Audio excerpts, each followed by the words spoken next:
واش كتحس بلي الوقت كيجري وانت مازال ما بديتي في الاحلام ديالك؟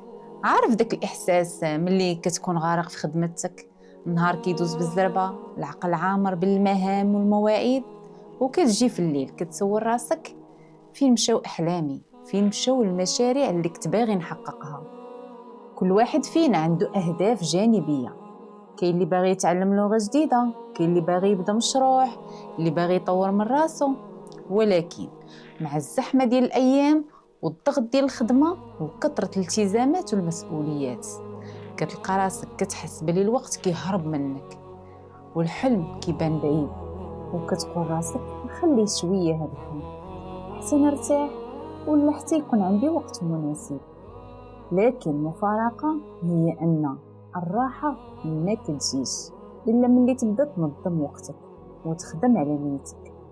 إلا كنتو جاهزين باش تبدلوا من حياتكم، كملوا معايا الفيديو حتى الاخر. معكم بشرى، يلا نكمل. التنظيم ماشي يعني تكون مثالي ولا تسطر جدول دقيق لكل دقيقه في نهارك، بالعكس، التنظيم هو نيه واعيه، نيه ديال انك ما تخليش الايام تدوز بلا معنى، نيه انك تخصص ولو نصف ساعه في اليوم لحلمك، لشي حاجه كتغديك وكتقويك وكتخليك تحس انك كتنمو. راه ماشي ضروري تكون خدام 8 سوايع وتجي للدار وتخدم 8 سوايع اخرى، كفايه ان تكون عندك نيه صافيه، جدول بسيط وخطوات صغيره كديرها ولكن بثبات.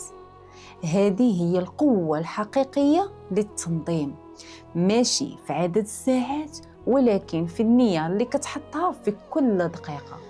تصور معايا، ولو كل يوم خصصتي 30 دقيقة 30 دقيقة فقط من وقتك لهدف آخر، في الأسبوع غادي تكون خدمتي 3 سوايع، وفي الشهر غتكون خدمتي 14 ساعة، وفي العام أكثر من 170 ساعة. يعني حلمك غادي وكيتحرك خطوة بخطوة بلا ما انت تحس. الناس اللي كينجحوا ما عندهمش وقت أكثر منك، عندهم نية أقوى، تنظيم أوضح، وكل نهار كيعطيو لنفسهم فرصة صغيرة باش يقربوا من داكشي اللي كيبغيو واللي كيتمناو. ما تخليش الخدمة تسرق منك الشغف ديالك، خليها تكون وسيلة ماشي نهاية. خدم بإتقان ولكن احتفظ بشي مساحة صغيرة في نهارك ليك، لحلمك، لذاتك.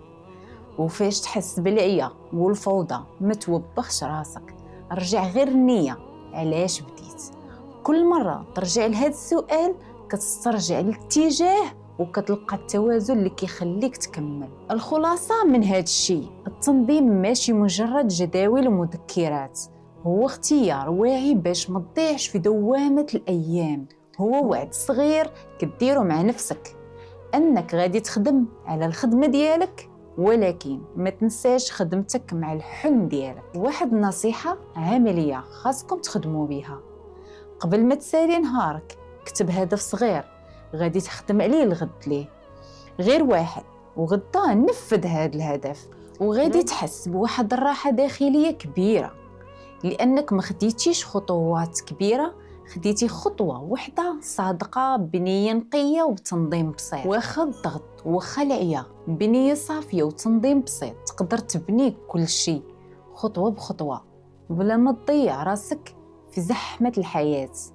وما تنساش داك الحلم الصغير اللي في خاطرك يستاهل منك شوية وقت، شوية نية وشوية تنظيم. وما تخليش روتين ديال الخدمة يطفي النور اللي فيك، رجع التوازن وخلي كل نهار يقربك خطوة من الشيء اللي انت باغيه. وإلا حسيتي أن هذا النوع ديال المواضيع كيعطيك طاقة ويعاونك تلقى التوازن وسط هاد دوامة الحياة، اشترك بالقناة